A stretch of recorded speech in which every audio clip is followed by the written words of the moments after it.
ಈ ರಸ್ತೆ ಸೈನ್ ಬೋರ್ಡ್ಗಳು ಎಲ್ಲ ಈಗ 2025 ಇರಲಿಲ್ಲ.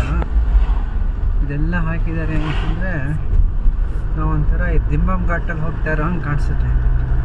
ದಿಮ್ಮಂ ಘಾಟು ಅತ್ಯುತ್ತಮವಾದ ರಸ್ತೆ ಇದುವರೆಗೂ ನಮ್ಮ ಸೈಡ್, ಎಲ್ಲ ಸೈಡು ಸೌತ್ ಇಂಡಿಯಾದಲ್ಲಿ. ಇದು ಅದೇ ಥರ ಇದೆ ಅಂದರೆ ಇನ್ನು ಎಷ್ಟರ ಮಟ್ಟಿಗೆ ಮಾಡಿದ್ದಾರೆ ಅನ್ನೋದು ಇಲ್ಲಿ ಕಾಣಿಸುತ್ತೆ.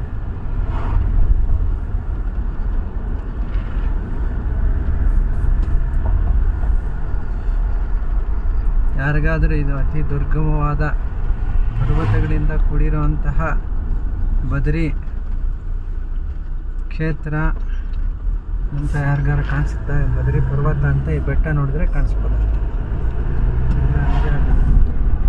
ಮೇಲ್ಗಡೆ ವೆಹಿಕಲ್ ಓಡಾಡ್ತಾ ಇರೋದು ಕಾಣಿಸ್ಬೋದು.